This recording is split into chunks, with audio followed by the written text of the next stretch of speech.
Terima kasih Bang Karni mengundang kami kembali. Berarti ini eh, diberikan kesempatan untuk suara beda oleh Bang Karni. Dan saya kira saya akan menyampaikan suara yang beda.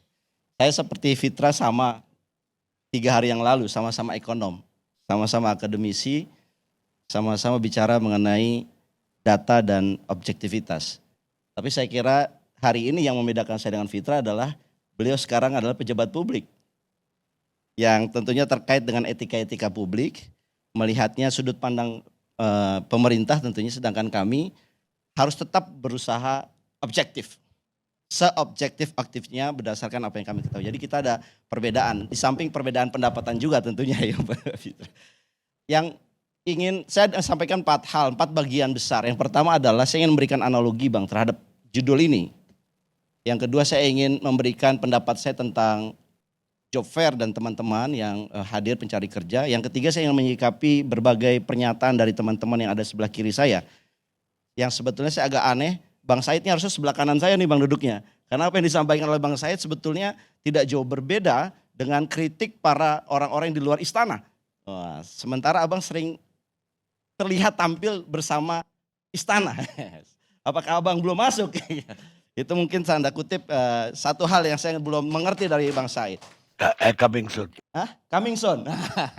Yang pertama saya ingin memberikan analog terhadap diskusi kita Indonesia Darurat. Ini ibaratnya Indonesia ini adalah sebuah kapal yang sedang mengarungi lautan global. Kecepatannya sayangnya tidak secepat dengan kapal negara tetangga. Di dalam lambung kapal itu ada suatu problem besar. Lambungnya bocor, ada 7 juta anak muda yang menganggur. Karena TPT kita 7,28 juta menganggur. Di situ nahkoda dalam hal ini adalah pemerintahan Pak Prabowo dan Gibran berjanji ingin memberikan laju yang kencang. Yaitu mesin kapalnya adalah mesin pertumbuhan ekonomi.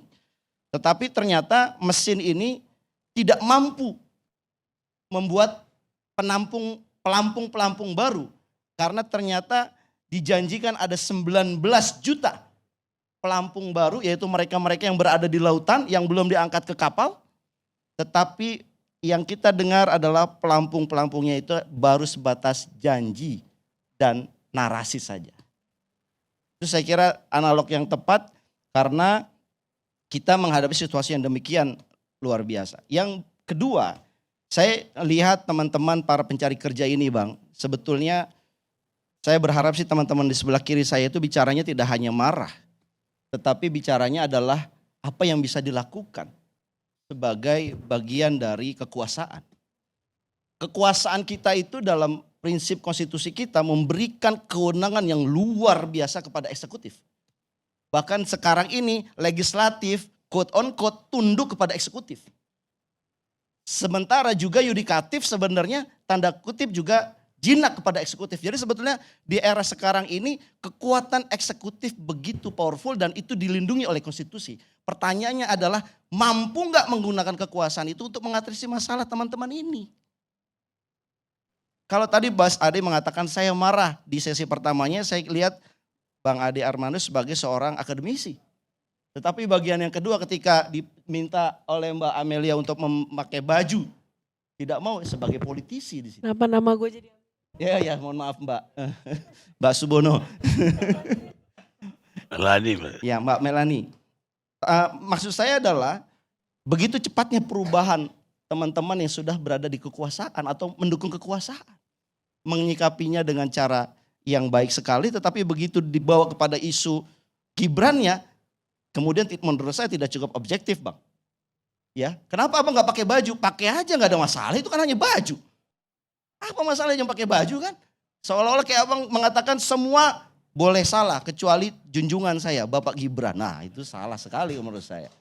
Pakai aja Bang. Toh pertama, kenapa saya bilang pakai aja? Mas Gibran itu janji di hadapan publik 19 juta lapangan pekerjaan. Dan janji itu disampaikan dalam rangka pilihlah saya sebagai wakil presiden. Sekarang sudah jadi wakil presiden. Kemudian alasannya adalah karena ini kan 19 juta ini ketentuan dan syaratnya berlaku. Disclaimer-nya harus ada hilirisasi, harus ada digitalisasi, sedangkan Mas Gibran tidak punya kemampuan eksekutif. Itu jawaban Bang, menurut saya itu bukan jawaban rakyat yang diinginkan. Kalau Anda sudah berjanji dan Anda sudah punya jabatan, ya tunaikanlah janjinya, minimal diberitahukan progresnya. Oh, progresnya kami sudah melakukan tahapan ini. Mungkin kita belum mencapai 19, tapi ada angka sekian. Itu lebih tepat menurut saya ya Bang Andi Armando, mohon maaf. Jadi berikanlah penghiburan kepada adik-adik kita, pada saudara-saudara kita yang mencari pekerjaan. Yang tadi disebutkan dia inilah marwahnya, dan sekarang ini mereka tidak punya marwah. Sebagai anak tiri. Berikanlah satu harapan dalam arti, sampaikanlah progres gitu loh, apa yang sudah dilakukan. Jangan kemudian berbalik, dia bawa baju wapres yang katanya tidak bisa buat apa-apa. Menurut kami sebagai orang yang mengerti pemerintahan doesn't make sense. Ketika Mas Gibran menyampaikan 19 juta, itu juga sekaligus janjinya Pak Prabowo. Janjinya pemerintahan saat ini. Dan saya kira kita berhak marah dan teman-teman berhak marah. Dan menurut saya teman-teman ini marahnya bukan ini baik sekali teman-teman ini marahnya seperti ini. Harusnya mereka jauh lebih marah lagi. Kenapa? Mereka tinggal di Cikarang. Yang tadi Bang Said Iqbal mengatakan, itu adalah Cikarang, itu adalah daerah industri terbesar di Asia Tenggara. Mereka menganggur. Mereka aja bisa marah Bang. Bisa menutup jalur-jalur produksi di pabrik-pabrik itu. Kenapa mereka tidak direkrut? Tapi mereka datang ke sini, menyampaikan keluhan mereka, dan menurut saya mereka sangat sabar sekali. Dan bangsa Indonesia luar biasa, begitulah sabarnya walaupun sudah diperlakukan tidak adil menurut saya. Berikan aplaus dulu buat adik-adik kita ini yang memberikan tenaga kerja. Salut saya sama mereka, kesabarannya luar biasa. Sabar sekali, kalau saya terus terang saya udah marah itu. Pabriknya, kontainernya berada lalu lintas di depan rumah kami bergetar sampai retak, tapi kami tidak punya pekerjaan. Menyakitkan sekali. Dan itulah gambaran kesenjangan sosial yang dahsyat yang harusnya Mas Fitra sampaikan. Bagaimana cara mengatasi kesenjangan sosial itu? Kalau tidak kita akan mengalami satu kecelakaan sosial. Saya ingin mengatakan kita akan mengalami kecelakaan sosial manakala isu pengangguran ini kita tidak address secepat mungkin. Sebetulnya saya ingin mengatakan begini, daripada kita bicara, mohon maaf, makan bergizi gratis, program 3 juta rumah, pemberian kesehatan, cek medical check kesehatan, dan berbagai program-program lain, menurut saya isu program pengangguran ini jauh lebih strategis, dan saya berharap Pak Prabowo itu tergugah hatinya dan kemudian mengatakan ini program-program yang kita buat dan menghabiskan banyak biaya nggak ada gunanya karena rakyat kita banyak yang menganggur. Saya setuju dengan Bang Said mengatakan ini data Kementerian Tenaga Kerja amburadul. Saya setuju sekali beliau mengatakan begitu. Karena kalau saya hitung aja data BPS mengatakan misalkan ada 7,28 juta pengangguran saat ini. Dari total angkatan kerja kita adalah 147 juta. Berarti dikurangin aja 7 juta. Berarti ada sekitar 130 jutaan yang bekerja. Hanya 7 juta yang dianggap pengangguran.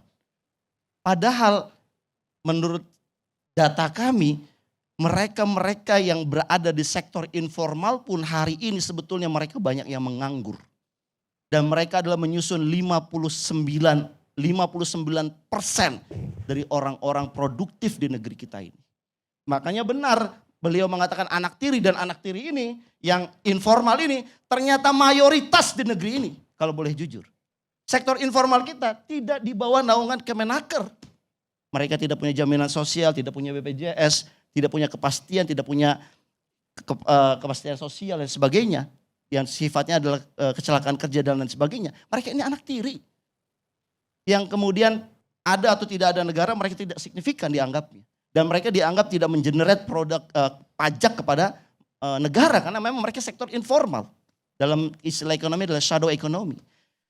Yang berikutnya yang saya ingin katakan adalah kita ini sayangnya ya pertumbuhan ekonomi kita ini tadi Mas Fitra sampaikan 5%, kemudian sekarang sudah turun 4,87% dan diberikanlah satu stimulus 5 paket, awalnya 6, di drop 1 jadi 5 dan sekarang sudah keluar angkanya adalah 24,4 triliun. Kalau saya bagi dengan total APBN yang 3.000 triliun, itu adalah 0,81 triliun. Stimulus itu adalah too late too little. Terlalu kecil dan terlambat. Untuk mendompang 5%.